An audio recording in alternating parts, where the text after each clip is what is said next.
Es gibt Momente im Leben, da weißt du, du willst Arbeit und Leben neu denken. Wir sind Alexandra und Jürgen mit unserem Ford Bronco 3 Jahre unterwegs von Köln nach Sydney. Miles Meets Moments ist unsere Reise um die Welt. Wir porträtieren spannende Orte und Unternehmer im Ausland, die zeigen, wie Freiheit, Verantwortung, Erfolg heute zusammengehen. Willkommen bei Miles Meets Moments. Hallo und herzlich willkommen zu Podcast Nummer 4 in 2025.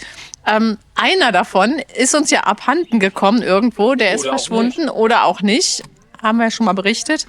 Ja, wir möchten das Jahr 2025 Revue passieren lassen und unsere Highlights gerne mal mit euch teilen. Was ist so alles passiert in 2025? Ich fange vielleicht mal an. Und ja, im Januar. Was war im Januar? Januar war ein riesengroßes Highlight, denn da haben wir den Bronco abgeholt. Der kommt ja, wie ihr wisst, aus der Slowakei, aus Bratislava. Und da sind wir Ende 2024 hingefahren. Und über den Jahreswechsel waren wir in Budapest letztes Jahr. Du kannst dich wahrscheinlich auch noch gut dran erinnern, ne? Haben wir in Budapest gefeiert. Und haben dann so eine kleine Tour gemacht mit dem Auto, bevor wir dann nach Deutschland gekommen sind. Kleine Tour heißt, wir waren zwischendrin in Ungarn, haben dort einen ganz tollen Hof besucht. Da gibt es auch ein Video dazu, wo 2 Deutsche praktisch so einen Ferienhof am Plattensee aktiviert haben. Und dort waren wir ein paar Tage. In Budapest waren wir. Dann sind wir über Österreich gefahren, haben den Thomas Schlechter besucht und sind dann von dort aus nach Hause gefahren. Das erste Mal in unserem eigenen Van. Ja, es war ein super Gefühl. Hallo erstmal und toll, dass ihr zuhört bzw. auf YouTube auch zuschaut. Wir sind dann schon im Februar und im Februar kann ich mich noch an eine ganz tolle Szenerie erinnern. Da ist natürlich Karneval in Köln und für mich als gebürtiger Kölner ein heiliger Tag.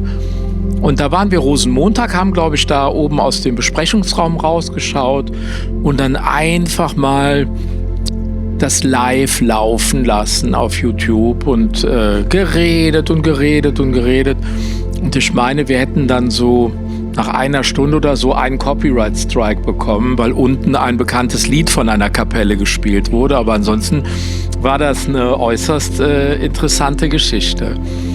Wo ich mich im Februar auch noch sehr dran erinnere, weil da sind wir dann nach Frankfurt gefahren, war die Hochzeit von meinem besten Freund Leon. Hallo Leon. Hallo Leon. Und der hat geheiratet und das war ein sehr, sehr schönes Hochzeitsfest. Wir hatten eine tolle Zeit dort. Wir haben auch da in einem tollen Hotel übernachtet in Frankfurt. Und das waren für mich so die beiden Highlights Januar und Februar. Dann sind wir auch schon beim März. Und im März sagte Jürgen auf einmal, hey, wir müssen zur ITB fahren. Das war nachmittags um 2:30, glaube ich. Und um 5:30 saßen wir dann startbereit im Auto, sind nicht mit dem Bronco gefahren, haben den Mini noch mitgehabt und sind dann Richtung Berlin unterwegs gewesen. Wir hatten noch kein Zimmer gebucht. Wir sind einfach drauf losgefahren. Das war so eine Spontanaktion. Der Grund, warum wir das gemacht haben, war, wir haben gedacht, bei der ITB, das ist ja die größte Touristikmesse überhaupt, da können wir noch gute Kontakte knüpfen für unser Projekt Miles Meets Moments. Und dann sind wir losgefahren und hatten eine Höllenanreise, ehrlich gesagt, hinter uns. Wir sind mitten in der Nacht um 1:30 mit vielen Hindernissen, das wäre jetzt viel zu lang zu erzählen, vielen Hindernissen in Berlin angekommen, haben dort im Motel One eine Nacht verbracht und sind am nächsten Tag Richtung Potsdam aufgebrochen. Da haben wir nämlich die 2. und 3. Nacht dann verbracht.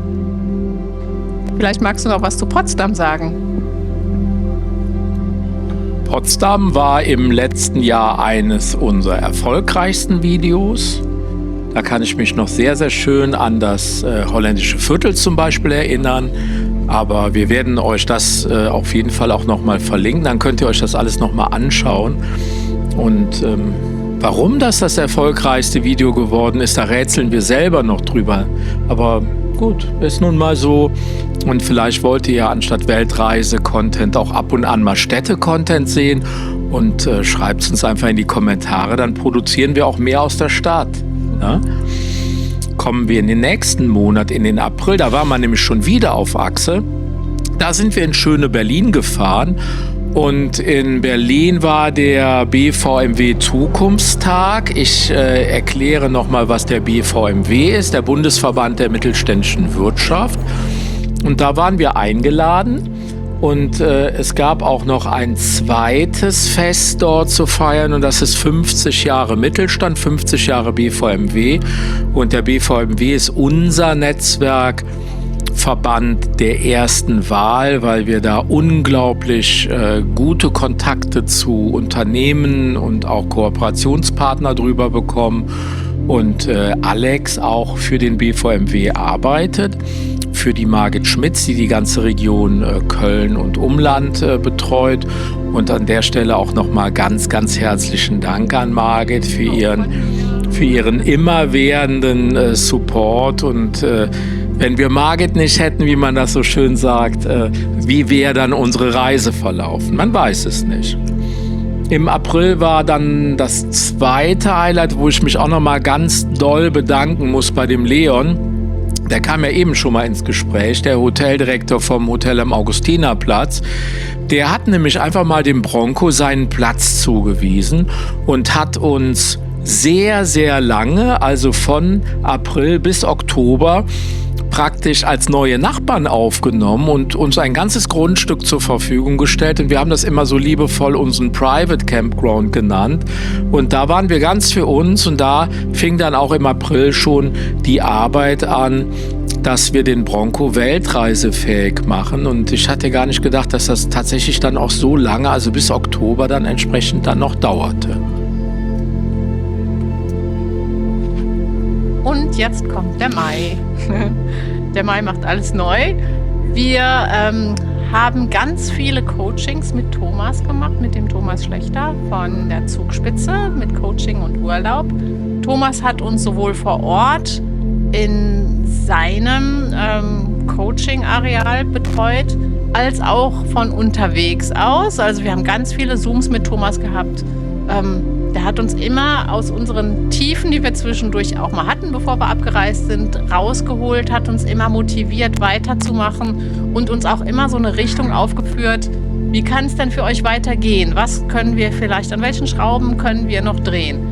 Da haben wir viele schöne Stunden mit Thomas verbracht, online und auch vor Ort. Dafür möchten wir natürlich an dieser Stelle auch dem Thomas nochmal Danke sagen. Das hat alles gut geklappt und wir zehren immer noch von deinem Input. Was wir zum Beispiel mit Thomas gemacht haben, ist unseren Pitch vorzubereiten. Was ist überhaupt Miles Meets Moments? Wofür steht das? Was ist der Kern der Marke? Das wollte uns am ersten Tag noch nicht so richtig gelingen und ich sehe Alex und mich natürlich auch noch auf einer Kiste stehen und wir mussten auf dieser Kiste so lange stehen, bis wir den Pitch in- und auswendig konnten. Und heute können wir natürlich jedem sagen, wofür Miles Meets Moment steht. Und da auch nochmal ganz klar, ohne Thomas, ohne Leon, ohne die liebe Margit, wir wären nicht hier. Wir wären natürlich irgendwann mal abgefahren. Aber ich kann euch nur raten, wenn ihr eine Weltreise plant, sucht euch viele Verbündete, sucht euch viele Kooperationspartner, investiert auch in diese Weltreise, zum Beispiel in ein Coaching oder auch überhaupt in eine Storyline. Das ist alles hart erarbeitet, das ist nicht zufällig entstanden und die Früchte, die werden auch wir erst ein Jahr später ernten. Und wir merken gerade jetzt mal von Oktober bis Dezember, dass sich so ein bisschen was tut, aber das sind gerade mal 3 Monate. Sind wir dann schon im Juni angekommen. Im Juni ist was sehr Seltsames passiert. Wir haben immer überlegt, mit welchen Themen fahren wir denn über die Welt? Und brauchen wir vielleicht noch ein skalierbares Produkt, was wir auf der Reise entwickeln können? Und da bekam ich halt einen Anruf von dem lieben Roland. Und der Roland hat mir am Anfang gesagt, er könnte sich sehr, sehr gut vorstellen, dass wir eine Art Assessment entwickeln. Assessment nennt man so im Business eine Art Prüfprozess. Und in dem Fall werden halt Beratungsunternehmen, Dienstleister und auch zum Beispiel Interim-Manager durch einen sehr, sehr großen Prüfprozess, den die Alexandra entwickelt hat, im Self-Assessment durchgelassen und bekommen am Ende ein Siegel. Und zwar von einem Institut. Das heißt, ich hätte im Januar niemals gedacht, dass ich mit Roland im Juni ein Institut gründe. Und wir haben das IBD-Institut für Beratung und Dienstleistung gegründet. Da erinnere ich mich noch an ein ganz, ganz tolles Fotoshooting im House of Bates. Das sind ganz, ganz tolle Fotos rausgekommen, die wir noch bei weitem noch nicht ausgeschlachtet haben. Und das war richtig toll. Das Zweite, was ihr hinter uns seht, wir haben mit der Lackierung begonnen. Captain Borderline, eine international sehr, sehr bekannte Street Art Combo, hat den Bronco in mehrtägiger Arbeit lackiert. Ich habe ihn dann, glaube ich, in 1 Minute kaputt gefahren, aber das ist eine ganz andere Story, das war später. Und mittlerweile wieder restauriert. Aber erstmal haben die da einen Mega-Job gemacht und das wird weltweit auch anerkannt. Also in den Ländern, wo wir jetzt bereits waren, hat jeder gesagt, was habt ihr da für ein abgefahrenes Auto? Und da tragen natürlich der Ron und der John sehr, sehr viel zu bei. Das sind absolute Profis im Bereich Graffiti, Street Art, Urban Art und alles, was da so dazu gehört. Wir hatten sehr wenig Zeit, das Auto lackieren zu lassen. Wir sind praktisch nass mit dem Auto dann zur Abenteuer Allrad nach Bad Kissingen gefahren und haben schon geahnt, das wird das Festival für uns schlechthin. Ein Outdoor, ein Offroad-Festival, aber dass es dann so wurde, haben wir, glaube ich, nicht gedacht. 400 Overländer, zum Teil maximal größer als unserer. Haben sich da getroffen und das war wirklich das schönste Festival des Jahres für uns, wo wir auch viele neue Freunde kennengelernt haben, viele Unterstützer und das war so ein bisschen dann das Thema, wir zeigen uns das erste Mal mit unserem neuen Spielzeug und der war sehr, sehr schön lackiert dann auch. Mit Bronco zusammen nach Düsseldorf gefahren, wo der Tiger Award verliehen wurde. Und wie es uns so häufig passiert, da kommen später noch viel spannendere Geschichten, ist er 500 Meter vor dem Ziel stehen geblieben. Das Witzige war, genau an dem Tag, das haben wir gar nicht auf unserer Liste, ist nämlich das Auto durch den TÜV gekommen. Vielen Dank auch euch dafür nochmal, dass er jetzt offiziell ein deutsches Nummernschild hat. Und genau das war an dem Tag und wir fahren nach Düsseldorf und 500 Meter vor dem Ziel bleibt er mitten auf der zweispurigen Straße stehen, qualmt wie verrückt aus dem Motorraum und da hatten wir einen technischen Defekt, der uns dann gerade noch erlaubt hat, bis auf den Parkplatz von der, wie heißt die Arena? Ich vergesse immer den Namen. Mitsubishi. Genau, von der Mitsubishi-Halle in Düsseldorf geführt hat. Und ja, das Ereignis ist uns natürlich auch hängen geblieben. Wir mussten dann mit dem ADAC abgeschleppt werden am nächsten Tag.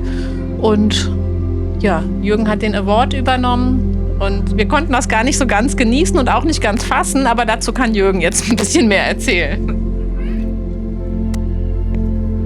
Ja, das war schon abgefahren. Der ADAC-Mann schleppt uns in eine Werkstatt ab. Und wir sind in keiner Werkstatt, sondern in jemandem, bei einem Ingenieur, der Sportwagen konstruiert. Und zwar von Null an. Konstruiert meine ich jetzt zum Beispiel den ganzen Motor zu bauen. Und er hat zu mir gesagt, er hat keine Zeit für mich, aber ich kann das selber bauen. Der Zahnriemen war abgerissen und so ein Lager gebrochen und sowas alles. Der Wagen konnte trotzdem weiterfahren, aber musste natürlich jetzt repariert werden und dann habe ich den alleine repariert. Das war aber einen Tag nach der Verleihung. Auf der Verleihung hatte ich eigentlich so einen Hals die ganze Zeit. Die konnte ich gar nicht so richtig genießen. Wie ist es überhaupt dazu gekommen?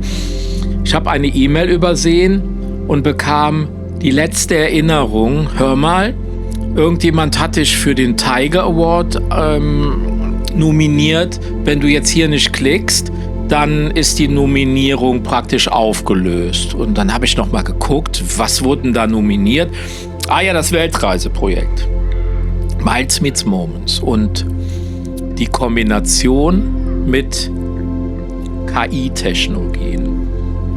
Wir machen ja sehr, sehr viel mit künstlicher Intelligenz hier auf dieser Reise, sonst könnten wir das, glaube ich, auch gar nicht alles leisten, was wir zu zweit leisten. Haben wir früher 12 Leute für gebraucht. Wir sind aber trotzdem unterwegs, ne? Wir sind trotzdem unterwegs. Also wir machen zwar viel mit KI, aber wir sind hier real. Wir sind real, aber der Kern ist wirklich die KI. Und das hat halt irgendjemand da mitbekommen, uns nominiert. Und dann habe ich gedacht, komm, nimm mal die Nominierung an, schreib mal eine Bewerbung. Ich musste noch Filme drin, alles innerhalb von 2 Stunden oder so. Und Nominierung ist durch, ihr könnt jetzt voten für uns. Und dann auf einmal wurden wir zur Verleihung eingeladen. Und wir fuhren halt dahin, hatten diesen kleinen Defekt, saßen in der Halle und ich dachte schon so, wann geht das denn jetzt hier mal los? 3. Platz, 2. Platz. Und ich so, Moment mal, haben wir da jetzt den 1. Platz gemacht und ich werde aufgerufen. Das heißt, ohne dass man das groß jetzt so gedacht hatte, haben wir da den 1. Platz als AI Creative gewonnen. Bin ich persönlich sehr, sehr stolz drauf, weil ich mich da auch 2 Jahre drauf fokussiert habe und haben einen ganz tollen Preis gewonnen. Den haben wir auch, glaube ich, hinten im Auto irgendwo und dürfen uns jetzt halt offiziell nominiert und dann auch ausgezeichnet nennen. Und ja, das machen wir mit. Und das Letzte, was in dem Monat passiert ist, ist auch ganz toll. Das war der 60. Geburtstag von unserem lieben Thomas, vom Thomas Schlechter. Da sind wir dann auch wieder mal nach Österreich gefahren, hatten wieder den Bronco dabei und haben dann eine ganz tolle White Night gemacht. Wie so immer ging das alles holter die Polter. Erst der Tiger Award, dann am nächsten Tag war Jürgen in der Werkstatt. Ich habe uns dann schon gar nicht mehr nach Österreich fahren sehen, weil die Feier war dann direkt das Wochenende drauf und die Awardverleihung war, glaube ich, dienstags oder mittwochs. Und wir wussten jetzt irgendwie auch nicht, was es mit dem Bronco jetzt richtig los, hält er durch oder nicht. Jürgen hat dann gesagt, wir fahren auf jeden Fall. Wir sind losgefahren, haben alle Sachen gepackt, wie so oft, und waren dann pünktlich zur Feier in Ehrwald vor Ort. Haben dort echt eine ganz tolle Zeit gehabt, einen ganz tollen Geburtstag mit Thomas verbracht. Thomas, wir hoffen natürlich, dass es dir genauso gut gefallen hat wie uns. Wir hatten volles Programm den ganzen Tag. Wir sind nachmittags erstmal Richtung Zugspitze hochgewandert, nicht auf die Zugspitze, aber auf die Gamsalm. Und abends ging dann die Party los. War sehr schön. Der Juli, da machte sich dann eine Sache bemerkbar, der Sono-Verkauf. Also das Sono, das Café und Feinkostgeschäft, was Jürgen ja hatte, wurde zum 1.7. tatsächlich an den neuen Eigentümer übergeben. Wir haben uns dafür entschieden, dass wir das nicht weiterführen aus der Ferne heraus, weil bei so einem Geschäft muss man tatsächlich auch vor Ort mitarbeiten, sonst verliert man seine Kunden. Das war dann der Juli. Wir hatten auf einmal ein Projekt weniger zu erledigen, nichtsdestotrotz viele andere Aufgaben, die neu auf uns zukamen, was alles dazugehört mit der Vorbereitung der Weltreise. Da kommen wir dann später noch mal ein bisschen weiter im Detail drauf zu. Dann sind wir mit dem Bronco aufgefahren haben wir noch mal eine Testfahrt gemacht. Sind nach Italien gefahren, haben dort unsere Freunde besucht, die Sigrid und den Adochi. Die haben ein ganz wunderschönes Haus in der Toskana und dort waren wir eingeladen und haben 2 Wochen mit dem Bronco bei den beiden auf dem Grundstück verbracht. Das war auch so eine schöne Zeit und wir haben uns so ein bisschen schon an das Vanlife gewöhnen können. Wie fühlt sich das an, im Auto zu leben und von dort aus zu arbeiten? Hat alles super geklappt. Wir sind dann nach Italien gefahren. Auf dem Hinweg waren wir noch in der Schweiz und in Liechtenstein. wir haben ja immer Aufkleber auf dem Auto hinten drauf, für jedes Land ein Aufkleber und wir haben gesagt, wir fahren auf jeden Fall nach Liechtenstein, damit wir den Aufkleber auch anbringen können. Es waren nur so 2 Stunden, die wir da uns aufgehalten haben. Ja, mehr hatten wir aber auch keine Lust dazu. Sind dann auf einer schönen Schweizer Alm gewesen, haben dort übernachtet. Das war schon das erste Erlebnis. Das war fast wie eine Passfahrt, bis wir dort angekommen sind.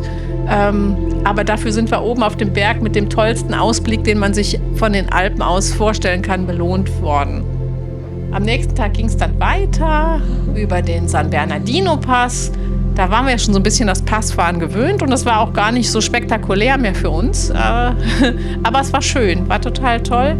Und dann waren wir, wie gesagt, die 2 Wochen in Italien, haben dann Ausflüge gemacht nach Pisa und nach Lucca und sind dann über den Iseo-See zurück nach Deutschland gefahren. Der Iseo-See ist nochmal vielleicht ein kleiner Geheimtipp, wo man wunderbar Urlaub verbringen kann. Ist nicht so überfüllt wie die anderen italienischen Seen und der Campingplatz, wo wir waren, der war direkt am Ufer. Wir hatten echt so eine 1A-Lage, der beste Platz, den es da überhaupt gibt.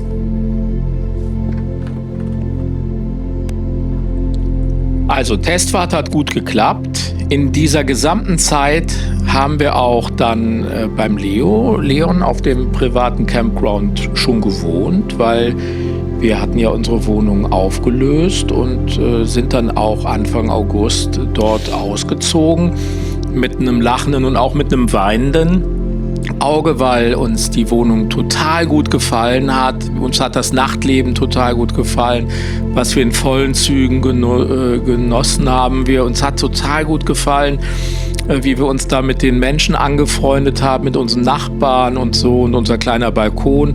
Das war so ein bisschen das weinende Auge. Aber ja, den Watson natürlich, den vergesse ich nicht. Das ist unser Nachbarshund. Den haben wir mitgenommen, auch in unserem Herzen.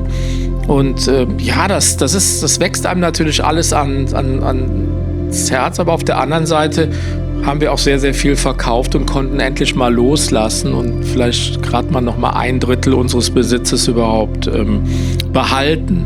Ja. Was in diesem August auch noch erwähnenswert war, wir werden vom Paul Walterscheid sehr, sehr stark protegiert, schon immer. Das ist ein sehr, sehr guter Freund, der liebe Paul. Und der Paul ist von der Deutschen Telekom und er hat uns nochmal in das Kompetenz-Innovationszentrum eingeladen und wir hatten die Gelegenheit, dann auch nochmal das ganze Projekt zu pitchen und auch nochmal vorzustellen. Und da hatten wir dann auch die neuen Käufer mitgenommen, die das Sono gekauft haben. Und es war ein ganz toller Tag. Auch da nochmal vielen Dank, lieber Paul, dass du uns immer supportest und wir in dir einen langjährigen, sehr, sehr guten Freund gefunden haben. Und dann ist dieser Monat auch schon vorbei und wir sind schon im September. Vielleicht eine Sache, die haben wir, glaube ich, gar nicht auf die Liste gepackt. Das war aber auch ein ganz wichtiges Ereignis und ich meine, das wäre auch im August gewesen. Und zwar hatte Jürgen ja so eine riesengroße Computersammlung, die er über Jahrzehnte hinweg aufgebaut hat. Und eigentlich hat er immer davon geträumt, selber mal so ein Museum aufzubauen und alle miteinander zu verknüpfen und miteinander agieren zu lassen. Die waren jetzt aber alle in unseren Kisten im Keller verstaut und ja, irgendwo mussten die ja hin und wir haben gedacht, wenn die jetzt nochmal für Jahre irgendwo in der Garage verschwinden, dann werden die auch nicht schöner und man kann sie gar nicht mehr gebrauchen. Dann hat Jürgen sich dazu entschieden, die ganze Sammlung zu stiften ans Computermuseum Oldenburg. Und ihr könnt euch nicht vorstellen, wie viele Kisten wir nach Oldenburg transportiert haben. Wir haben uns dann von den Kölner Flitzern einen großen Sprinter ausgeliehen.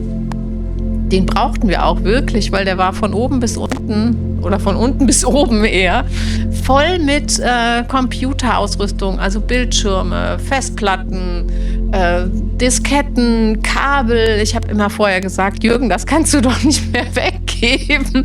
Das ist doch Schrott. Aber so richtige Computermenschen, die freuen sich total über das. Und so war es dann auch beim Museum. Die waren so dankbar, dass sie diese Dinge von uns bekommen haben und die bauen da ganz tolle Sachen draus. Also wenn ihr mal in Oldenburg unterwegs seid, es lohnt sich auf jeden Fall da mal zu gucken, was die aus alten Computern alles machen. Und das ist wirklich so eine kleine Zeitreise von der Vergangenheit bis jetzt zur Gegenwart. Also sehr empfehlenswert. Das wollte ich dann noch dazu fügen, weil das war ja wirklich auch ein Highlight auch für dich. Ja, dann mache ich weiter mit September. Ich fange mal an mit der Abschiedsfeier. Wir haben eigentlich zweimal Abschied gefeiert. Einmal abends waren wir noch mal im Sono, obwohl das ja nicht mehr in unserem Besitz war. Und ja, haben wir da noch mal einen ganz tollen Abend verbringen können. Hatten Freunde eingeladen und Bekannte, haben den Bronco mit in die Hohe Straße genommen. Der stand dann direkt mitten im Stadtzentrum und alle haben das Auto bestaunt. Und wir haben uns dort verabschiedet von unseren Freunden, haben so einen kleinen Umtrunk gemacht. Es war für uns ein ganz toller Abend, da haben wir ganz viele O-Töne aufgenommen.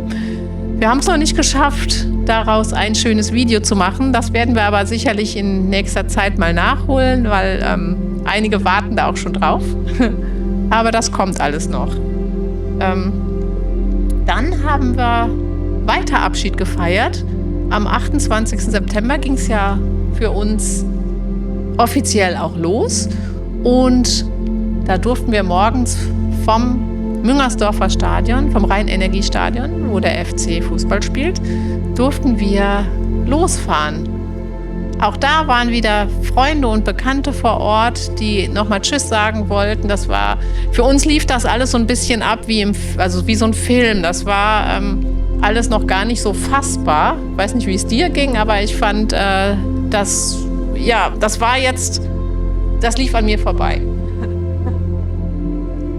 Ja, man hat ja manchmal so Events, die man gar nicht so richtig fassen kann. Und das war so einer. Die Kölner Sportstätten und da auch der liebe Lutz, der Lutz Wingerath, hatten uns diesen Abschied dort ermöglicht. Und wir hatten vorher die Presse informiert, die Freunde eingeladen, wie Alex schon gesagt hat.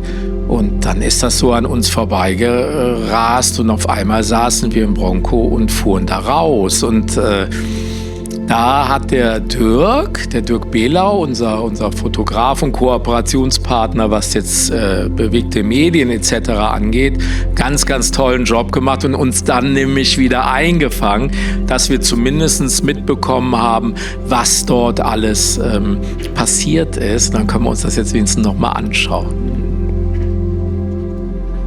Der September ist noch nicht vorbei, also wir haben zwar jetzt gerade vom Abschied am 28. September gesprochen, aber vorher hatten wir schon noch so ein paar andere Ereignisse. Und zwar ging der Impfmarathon los. Das war der Horror. Wir waren echt ziemlich spät dran, weil die Zeit, die rannte, das Jahr verflog und plötzlich war es September und wir hatten noch keine einzige Impfung. Und dann sind wir ins Reisemedizinzentrum im Globetrotter gegangen. Da gibt es auf der zweiten Etage oder ersten Etage, egal, gibt es eine tatsächliche Reisefachabteilung, wo man sich gegen alle möglichen Krankheiten impfen lassen kann. Und da haben wir dann zugeschlagen. Wir hatten, glaube ich, 4 Termine und haben dann so um die 20 Spritzen und Schluckimpfungen bekommen. Das musste man dann erstmal wieder verkraften, aber es war uns wichtig, dass wir da geschützt sind, auch zum Beispiel was Tollwut angeht. Das kann ja durchaus sein, dass man gerade in weiter südlicheren Ländern auf Tollwut stößt und man wird gebissen vom Hund und weiß nicht, ob der Tollwut hat oder nicht und da macht man sich Sorgen. Deswegen haben wir gesagt, das nehmen wir alles mit und ja, wir haben es überlebt. Ja, das ist äußerst wichtig. Ne? Da spielt man auch nicht mit rum, weil man weiß, wo man es mit zu tun hat. Und gerade wenn wir zum Beispiel jetzt hier sehen, diese ganzen Tiere, die hier rumlaufen und zum Teil auch wilde Tiere, ja, ne, hast du Tollwut, kannst du dich noch kurz präventiv behandeln lassen, aber bricht die Tollwut bei dir aus, ist eine 100%ige Chance, dass du es nicht überleben wirst. Ne? Und das ist nicht gut, weil tot. Wir fuhren dann los vom Stadion und ich war so froh, dass wir endlich das Land verlassen konnten, in Frankreich ankamen Und ich kann mich noch sehr, sehr gut an unser erstes Abendessen erinnern in einem ganz tollen Restaurant, an so einer Marina. Und dann haben wir da die Leute auch noch gefragt, wo wir denn übernachten können. Und flugs sahen wir uns auf einem riesigen Parkplatz vor einer riesen Boulangerie mitten in einem Ort und haben da das erste Mal frei gestanden, frei, dass man ohne Campingplatz einfach irgendwo steht und da schläft. Und hatten auch eine ruhige, aber aufregende Nacht, weil dann hörst du auf jedes Geräusch, wenn du es noch nie gemacht hast. Jetzt ist uns das auch egal. Dann sind wir irgendwann in Lyon angekommen, haben dort auf einem ganz tollen Campground gestanden und dann habe ich meine alte Freundin Barbara getroffen, mit der Alex zusammen. Und Barbara hat toll für uns gekocht. Wir haben eine tolle Stadtführung gemacht. Ich erinnere mich noch an ein super Hotel, was wir uns angeguckt haben. Ganz, ganz altes, französisches, riesengroßes, palastartiges Hotel. Und das war ein ganz tolles Wiedersehen. Und Barbara, du hörst das bestimmt auch hier. Das war uns sehr, sehr wichtig auf dieser Reise. War auch schön, dich kennengelernt zu haben. Ja, hat jetzt niemand gehört, weil sie hat ja das Mikro nicht, aber sie hat gesagt, es war schön, dass sie dich kennengelernt hat. Danach hatten wir 2 House-Sitting-Jobs. Das ist eine Art, wie wir diese Reise hier finanzieren. Wir haben so ein 4-Säulen-Modell. Das sind zum Beispiel solche Jobs wie House-Sitting oder Hotelporträts oder Vermarktung im Social-Media-Bereich. Das sind aber natürlich auch unsere ganz normalen Projekte, Sponsoring und auch die ein oder andere Unterstützung, die ihr uns auf Patreon oder auch auf anderen Kanälen wie Amazon oder sowas zukommen lassen könnt. Also da haben wir uns schon viele Gedanken drüber gemacht, wie finanziert man sich denn hier auf der Reise, weil wir ja nicht in Rente sind oder so. Wir stehen ja mitten im Berufsleben noch. Und da gehört House-Sitting auch dazu. Da wird die Alexandra mal ein extra Video drüber drehen, was das überhaupt bedeutet, wie das geht und was uns da alles Schönes passiert ist. Wir waren auf jeden Fall in 2 Orten, die so ähnlich klingen. Der eine heißt Montoulier. Da haben wir uns ratzfatz an einer Tafel von Freunden wiedergefunden. Und das andere heißt Mont Carapaccio. Und da haben wir 2 wirklich putzige Freunde in Form von äußerst wilden Cockapus gefunden, die uns heute immer noch zum Lachen bringen. Ich habe mein ganzes Leben noch nicht wildere Hunde gesehen. Das war super und das war auch genug für den Oktober, weil im Oktober hatte ich so ein bisschen das Gefühl, die Reise, die ist in Frankreich praktisch so ein bisschen so festgesetzt und es muss doch da noch mehr geben.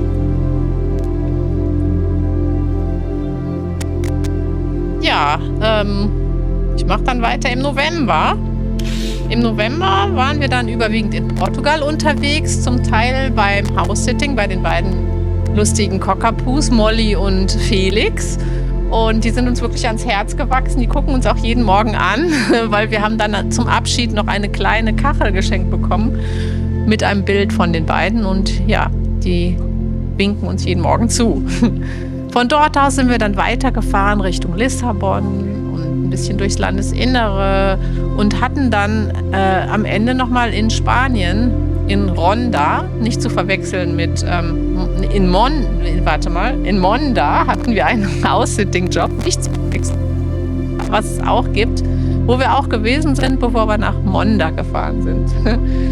Auch ganz süß, da war ein ganz kleiner Alter, Paddy. Das war so ein kleiner Minischnauzer oder sowas. Den haben wir immer Professor genannt. Der war schon 15 Jahre alt, noch total rüstig und ganz süß. Und dann gab es da noch wie hieß sie denn nochmal die andere? Paddy und Kona. Kona war seine große Gefährtin, die noch ein paar Jahre jünger war. Die haben wir dann gehütet und dazu gab es noch Hühner. Ich habe mir immer Hühner gewünscht und da waren sie dann. Auf einmal waren sie da. Und wir haben jeden Tag, also von 5 Hühnern, haben wir mindestens 4 Eier geerntet, wollte ich schon sagen. 4 Eier geholt. War auch richtig toll. Leider war das Wetter in der ganzen Zeit nicht ganz so toll, sodass wir aber froh waren, ein richtiges Dach über dem Kopf zu haben. Das ist auch manchmal Gold wert. Der Bronco stand draußen und ja, wir haben drinnen geschlafen. Haben wir sonst noch was? Warte mal. Ah ja, nee, bin noch nicht fertig. Im November gab es nämlich noch was. Und zwar sind wir da auch nach Marokko übergefahren. Das erste Mal mit der Fähre und dem Bronco. Ich bin auch vorher noch nie mit einem Auto auf einen anderen Kontinent gefahren. Das war für dich, glaube ich, auch das erste Mal, ne? Dass wir da übergesetzt sind. Das war eine aufregende Fahrt, weil wir einfach nicht so wussten, wie das so abgeht. Und ging aber schnell rum. So nach knapp einer Stunde waren wir dann schon wieder in Marokko auf dem Festland angekommen. Und ja, da war es dann noch sehr spannend, überhaupt die Grenzkontrollen zu passieren. Man wird da geröntgt mit dem Auto, beziehungsweise das Auto wird geröntgt, durchleuchtet und die Insassen müssen in der Zeit vorher vor dem Auto warten. Das habe ich noch nie so erlebt und es war sehr aufregend. Wir sind dann losgefahren, hatten noch keine Dirham in der Tasche, das ist das Geld hier in Marokko. Euro hatten wir auch nicht mehr mit, also kein Bargeld in der Tasche und keine Telefonverbindung, weil wir kein marokkanisches Netz noch nicht hatten. Sind losgefahren, abends im Dunkeln, wollten nur noch zum Campground, der 60 Kilometer entfernt war. Und nach 10 Minuten sind wir auf der Autobahn stehen geblieben. Dazu gibt es auch ein Video, was da passiert ist. Ja, so sind wir angekommen. Nichtsdestotrotz haben wir alles überlebt und beim Campground die Ankunft hat alles wieder gut gemacht, weil da gab es dann eine Metzgerei, die direkt da angebunden war und da war Jürgen wieder glücklich und ich dann auch. Ja, wir haben es nach Marokko geschafft, das seht ihr ja auch in unseren aktuellen Videos und dann sind wir auch schon im Dezember. Dezember ist mir im Kopf geblieben, eine unglaublich schöne Stadt in Marokko, die auch gleichzeitig die Hauptstadt ist, Rabat. Und da haben wir uns mit Cortelor getroffen, eine sehr große Anwaltssozietät hier in Marokko. Und dort dann auch die BVMW-Vertretung besucht. Das war ja auch mal eine ganz coole Nummer eigentlich, dass man mal so durch das Netzwerk dann auch fährt. Das werden wir in den anderen Ländern natürlich auch machen. Und da haben wir mit dem Zakaria Kort auch einen ganz, ganz tollen Menschen kennengelernt, die wir mit Sicherheit, und vielleicht greifen wir da auch mal so ein bisschen vor, bald schon wiedersehen. Dann hatte die liebe Alex Geburtstag und damit der Geburtstag nicht so traurig wurde, haben wir einmal es geschafft, eine Hotelkooperation zu fahren. Das heißt, wir haben ein Hotel dazu motiviert bekommen, dass wir das porträtieren, dass wir da drin wohnen dürfen, dass wir wirklich auch im großen Stil Social Media machen für das Haus. Und das ist eine ganz tolle Landingpage, wo wir das drauf dokumentieren, entstanden und die könnt ihr euch gerne mal angucken auf unserer Kaufkraftseite. Da ist das unter Hotelkooperationen verlinkt. Und das Schönste war für mich, was ich sehen konnte, wie Alex geleuchtet hat, als sie endlich mal wieder auf dem Pferd saß und sogar mit dem Pferd durchs Meer geritten ist. Das ist was, das vergesse ich nicht mal eben so. Und was mag dann eher mit dir da passiert sein? Sie strahlt ja jetzt schon wieder. Ne? Ja, alles soweit gut und dann kam das Verrückteste überhaupt auf unserer Reise. Wir wollten einfach nur beim Majoran oder wie das Ding heißt, so eine komische Supermarktkette, Majoran oder so ähnlich, ne? Mariana. Da wollten wir einfach nur einkaufen gehen. Hey, ihr Kölner, kommt mal her. Da war da so ein Marokkaner. Und der sagte, da kommen gleich noch mehr Kölner und wir treffen uns alle hier und wir fahren dann alle auf so ein Festival, oder? Kommt ihr auch mit, ne? Klar kommen wir auch mit. Und das sollte dann um die Ecke sein. Also um die Ecke heißt hier immer 150 Kilometer und wir sind dann durch die Wüste gebrettert und haben uns flugs auf einem Nomadenfestival wiedergefunden, wo uns dann der Gouverneur die Hand schüttelte, der Region dort. Das war alles sowas von surreal.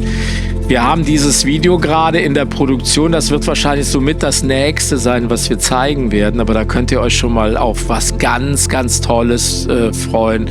Das International Nomad Festival im Nirgendwo, Tuskegee.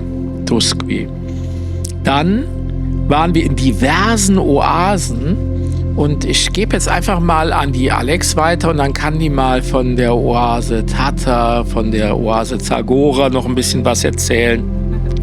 Sonst entwickelt sich das hier zu so einem Monolog.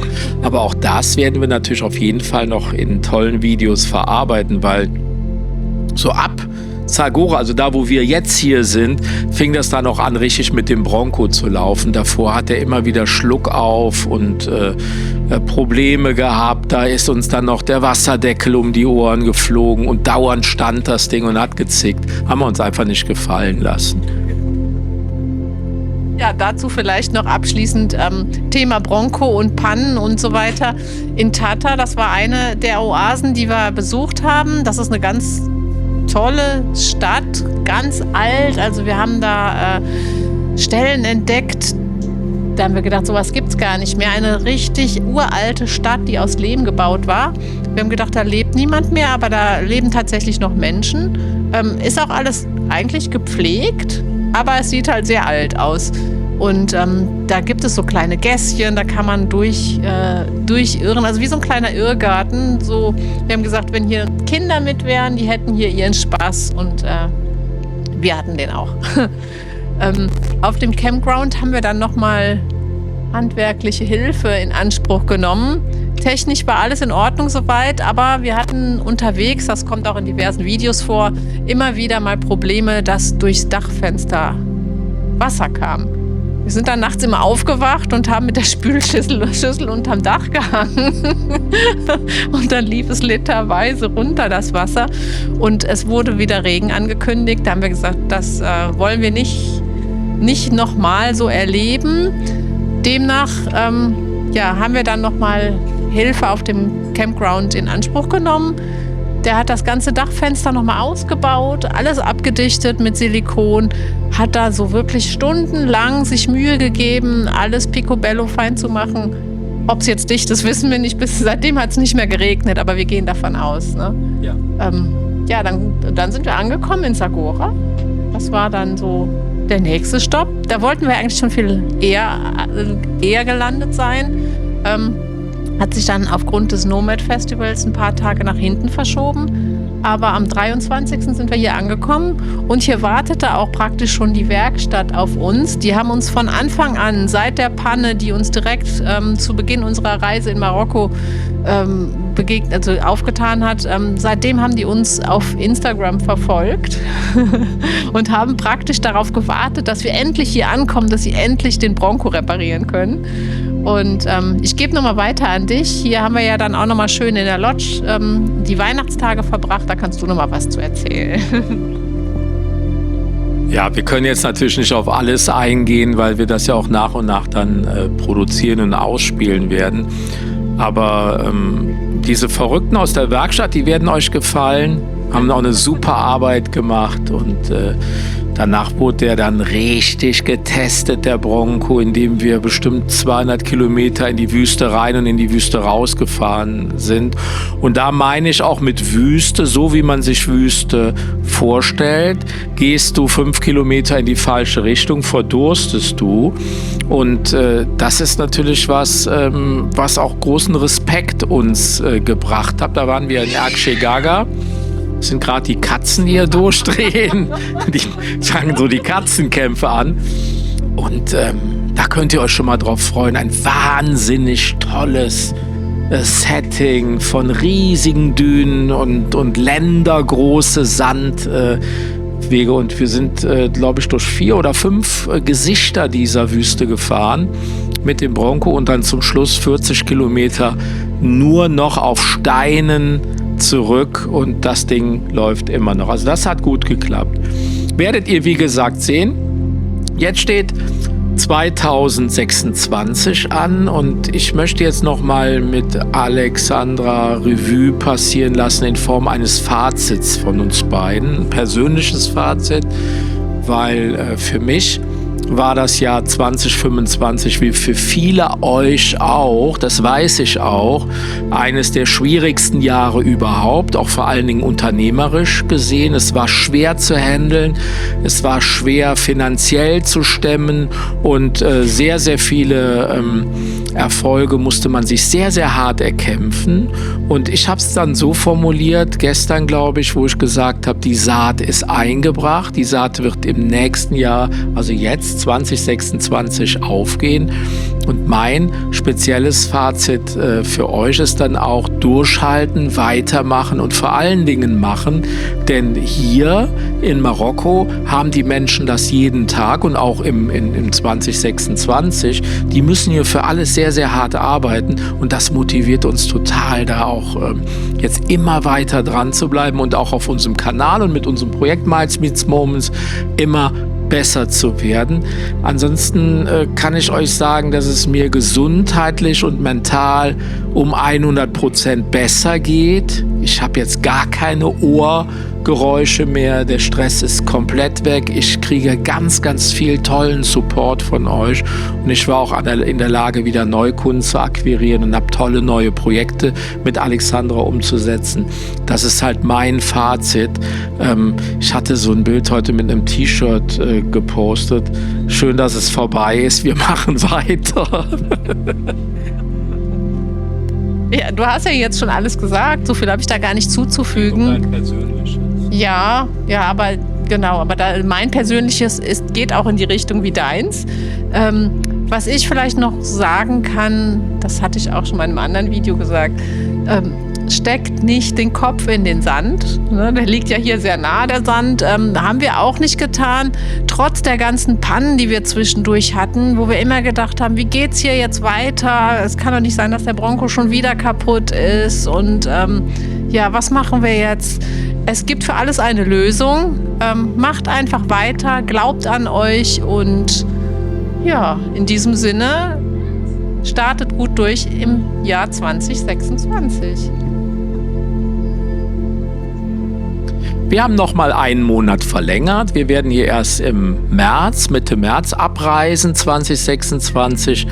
Davor noch mal ganz kurz, vielleicht für eine Woche nach Deutschland zurückkommen. Also wer mit uns Karneval feiern will, so begann ja auch der Podcast heute, ist da herzlich zu eingeladen. Aber wirklich nur ganz kurz und bereitet uns dann auch auf das Treffen mit euch entsprechend vor. Da wollen wir das Vollsetting erleben. Lieber Paul, lieber Leon, Margit, alle, die gern Karneval feiern, der Frank Bäumer mit Sicherheit. Und die möchte ich gerne alle da nochmal wiedersehen. Und danach sind wir weg. Danach sind wir wirklich dann bestimmt nochmal 2,5 Jahre gar nicht mehr verfügbar. Oder jetzt erstmal so auf längere Zeit geplant. Und wir werden dann die Fähre Richtung Genua nehmen und von Genua aus dann den Osten der Welt bereisen. Und zwar mit Vollgas in den Mittleren Osten. Und da wird es dann auch endlich wieder Autogas geben. Das war ein tolles Wortspiel. Ja, ich bin fertig. Dann Verabschiedung. Ich habe mich schon verabschiedet. Nein, euch allen, wie gesagt, einen guten Start ins neue Jahr. Und wir freuen uns, wenn ihr uns weiterhin auf Social Media verfolgt. Tschüss.